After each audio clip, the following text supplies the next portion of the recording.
Kinukorek ko na yung tali. Hindi siya nakikinig. Pag tali lang po lagi yung ginagamit natin pang korek sa dog, masasanay lang siya dun sa tali. Pero pag wala ng tali, hindi na nakikinig yan. Hi guys, this is Alvin. Nandito ang Alvin's Dog Training Secrets. Alvin's Dog Training Secrets. Andito tayo ngayon sa kampo ng Tropang L. Dito sa school natin. So, meron tayong dalawang aso ngayon na hawak guys. Ito si Mochi, isang husky. And ito naman si Ash, isang Labrador Retriever. So, parehong sobrang taas ng energy, sobrang hyper. Kaya yung owner nila talagang konsumisyon na eh.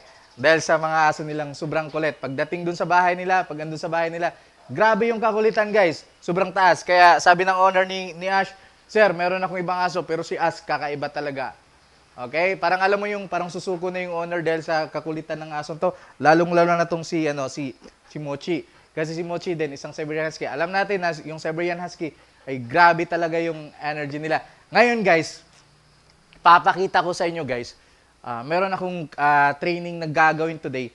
Papakita ko sa inyo kung paano natin ayusin yung mga aso natin na sobrang taas ng energy, sobrang hyper. Paano natin pabihibin? Ito guys, sample no? Tingnan mo kung lalapit yung dalawa. Parang mga manok, nagsasabong. Ayan. Parang manok na nagsasabong. Okay? So pag pinakawalan tong dalawa, sigurado, pwedeng may mapilay sa kanila, pwedeng mag-away sila, kasi pareho silang dalawa, sobrang excited, hindi nila kayang kontrolin yung energy nila. Bibigyan ko muna siya ng konting correction. Okay? Konting correction gamit yung tali. Hey! Hey! Hey! Okay. Pag may tali po yung aso natin, guys, pwede pong gamitin natin yung tali ng dog para pang-correct doon sa energy or sa behavior ng dog. Ganito lang po, medyo loose ng konti, tapos pop up, pwede ka mag-hey or no or psst. Importante po, meron tayong jerk sa tali. Loose ng konti, tapos jerk. Ito. Psst. Psst. No. Psst. No. Psst. No. Psst. No. Okay, lapit mo ng konti, Day. Psst. No. Psst. No. Okay, so ngayon, kinukorek ko na yung tali. Hindi siya nakikinig dito sa tali. Ano? Psst. Hey! So, pwede kong gamitin yung touch. Pwede kong gamitin din dito, guys, yung touch na tinuro ko sa inyo, di ba? Okay, ganito yung gagawin ko sa touch. Okay, hintayin kong matrigger siya. Tapos mag-no ako. Mag-no ako, no. No. Okay, and then touch. Okay? Isang touch ko lang yun, di ba? Nag-behave siya kaagad. Nakinig siya kaagad. Okay, yung touch natin, guys, dito lang. Itong kamay natin. Tapos dito. Pag mga ganitong big dogs, pwedeng gamitin natin tatlo. Tapos dito sa gilid. Pitik yung touch natin. Medyo may force lang ng konti. Paalala sa dog. Ops! Bawal. Kung napansin nyo, di ba? Nag-behave siya kaagad. So, bakit po touch ang ginagawa ko, guys? Minsan. Okay? Kasi may mga dogs kasi na kahit anong gagawin mo sa tali na yan, hindi yan makikinig. And then, pag tali lang po lagi yung ginagamit natin pang correct sa dog, masasanay lang siya dun sa tali. Pero pag wala ng tali, hindi na nakikinig yan. Kaya pwede rin gamitin yung touch natin sa mga ganitong behavior ng dog na sobrang kulit, ubod ng kulit. Kasi ang dami pong husky na sinusukuan na ng owner. Ang daming gusto mag-alaga ng husky, pero hindi alam ng karamihan na yung husky po, ang cute nila, pero hindi alam nila na grabe yung energy. Sobrang napaka-stubborn po talaga yung husky. Kaya ang dami pong husky na talagang sinusukuan na ng owner, pinapa-adapt na lang nila, binibigay na lang nila yung husky nila. Kasi hindi nila kayang alagaan. Dahil nga po, sobrang kulit talaga ng husky nila. Okay, pero napansin nyo, isang touch ko lang, nakikinig na siya kagad. Kasi ganito yung guys, pag nag-alaga tayo ng aso, papakita natin sa aso natin na tayo po mismo yung owner, tayo po mismo yung boss nila, tayo yung magbibigay sa kanila ng boundaries, tayo po yung magtuturo sa kanila ng tamang behavior. Pag hindi natin ginagawa yon, sigurado, meron kang asong makulit. Hindi lang kasi puro kaispuilan, and then pagmamahal lang sa dog ang binibigay natin. Dapat balanse. Meron tayong disiplina para sa mga dogs natin. Meron tayong boundaries. Kasi pag puro kaispuilan lang, puro pagmamalang sa dogs ang kailangan para bumait yung dog natin, wala sana akong student dito. Kasi itong mga estudyante na to, mahal na mahal to ng mga owner nila. Okay? Pero sa sobrang pagmamahal nila, hindi nila alam kung paano mag-behave sila kasi na-spoiled. And then, yun, sobra yung pagmamahal. Hindi na nakokontrol. Kasi nga, yung aso, yung alam niya, lahat ng bagay, pwede niyang gagawin dun sa kanila. Kaya papakita po natin na meron lang limitasyon, meron lang boundaries. Turuan natin sila kung paano yung tamang pag-stay, paano yung tamang pag-control ng energy nila. So sample, ito po sila. Di ba kanina sobrang harot nila, di ba?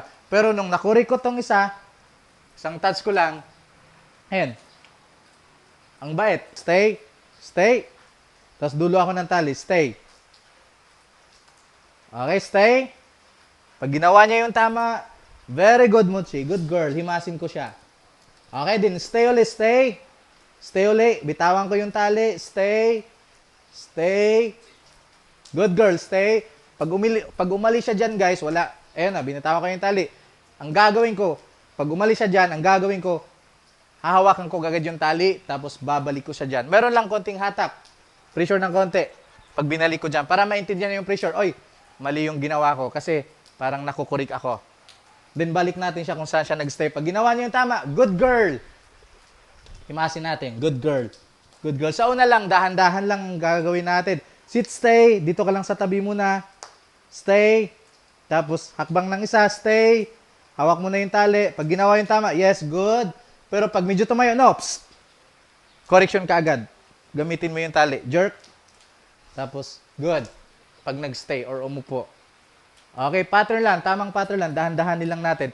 Itong exercise na to, guys, yung pagpapa-stay ng dog, nakakatulong po to para bumait yung aso natin na makukulit. Mataas yung energy. Pwede natin gamitin to. Okay? Para mas bumait yung mga alagang aso natin. Sa pagtuturo kasi ng mga commands ng dog, pag lagi tayong puro treat lang yung binibigay natin, ang na-associate ng dog, susunod siya kasi meron treat. Pero pag wala ka ng treat, hindi na makikinig yan. Hindi yan susunod yan. Okay? And then, kung lagi din pong may tali, pag tinuturuan natin yung dog, pwedeng hindi na rin siya makikinig pag wala ng tali kasi sinasanay natin na may tali. Kaya ang ginagawa po natin, stay, tapos bitawan natin yung tali. Pag hindi nakikinig, correction, tapos correction, stay, or may hatak ng konti sa tali, tapos balik natin siya. Then good girl pagka nakikinig. Then dahan-dahanin nating alisin yung tali. Stay, wala ng tali yan. Stay. Alam niyang walang tali. Okay, stay. Stay. Stay. Pero pag umalis siya dyan, ang gagawin ko, no. Hawakan ko siya kaagad. Pwedeng hawakan mo siya dito. Dito. Yan, dito sa ano? Dito sa tawag nito. Kasi dito kasi sa may ano guys, dito sa may batok niya. Ito malambot na to. Okay lang pong hawakan natin. Kasi kung mapapansin niyo yung mga mother dog, kapag kinukuha nila yung mga puppy nila, dito yung hawakan. Pwede pong dito natin hawakan. Tapos, balik natin siya sa stay. Okay, stay. Good boy. Ay, good girl pala. Good girl. Stay. Stay. Stay. Okay, good girl. Wala nang tali, di ba? Nakikinig siya kasi pattern natin, tama yung pattern na ginagawa ko. So, ganun yung pwede natin gawin, guys, na exercise, training exercise para sa mga aso natin. Napakakulit, napaka-stubborn. Medyo umulan lang ngayon. Yun, nakita nyo, di ba? Nag-improve, nagbabago yung behavior nila. Konting panahon lang, minutes lang. Pero ang laki ng pagbabago ng behavior nila, yung energy nila, mas nagiging behave.